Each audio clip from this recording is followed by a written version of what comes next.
Ignition breathalyzers are supposed to prevent convicted drunk drivers from starting their cars if they've had too much to drink. But the I-Team found more than 20,000 Wisconsin drivers required to install those devices never did. And that's not all. Investigative reporter Eric Ross uncovered. Eric. Good evening. Our month-long investigation found systemic problems giving drunk drivers a free pass to injure others and in one case kill an innocent man. Paula Patoka, her husband Roger, and 2 children were on their way to Shawano for a weekend vacation on the lake back in August, but their vacation ended before it began. Roger was riding on his beloved motorcycle. Paula and the kids were following behind in an SUV. They were 10 minutes away from the lake when a drunk driver slammed into them head-on. It was so loud and so hard and so fast. Police say Tony Garvey crossed over the center line, striking Roger before plowing into Paula and their kids. We just screamed up to the sky and held each other and said, please don't take him. Paramedics rushed Roger to the hospital, but it was too late. The sheriff came in and he nodded to me like this, and I knew that he was dead. A life taken way too soon by a drunk driver who had no business being on the road that night. Toxicology reports showed Garvey was 3 times over the legal driving limit. The I-Team discovered in 2012 he was convicted of his 4th OWI. He was also ticketed for not installing an ignition interlock breathalyzer. A judge sentenced Garvey to 14 months in prison, but he served less than a year and was back on the streets. 4 DUIs in 5 years.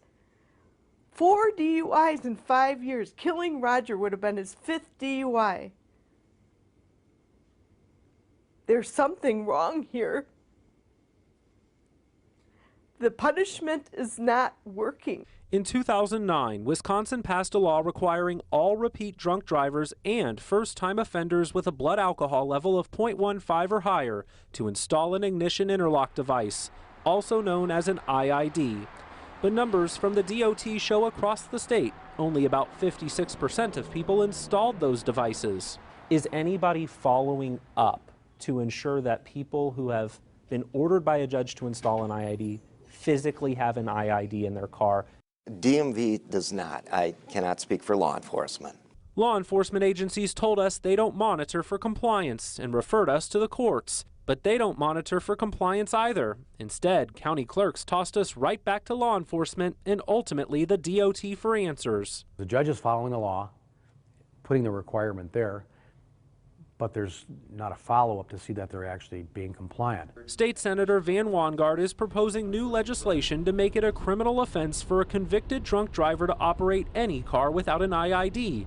Right now, it's only a misdemeanor ticket with no jail time. And that's just not acceptable. Until we make that stop, get that driver's license and identify that person, we have no idea of the vehicles passing by right now who's supposed to have one. The DOT says an officer's mobile computer is supposed to notify them if the driver they pulled over is required to have an IID. We get that update every night from courts, and as soon as it's on our computer system, that's immediately available to law enforcement to see. But that's not what we found in one case. John Prisbilla was pulled over in 2014 for his 10th OWI.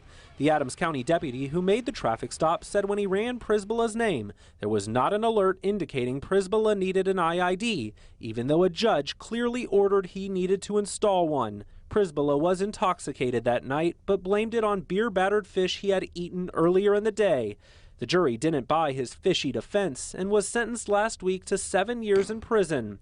Fortunately, Prisbilla got caught before he could hurt anyone, but it's too late in Paula's case, where there will be no justice, no trial, no apology, because the man who killed her husband also lost his life that night.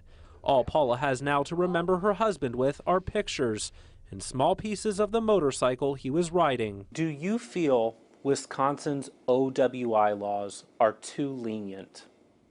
Yes, they are too lenient. Every other state has got it together. What's it gonna take?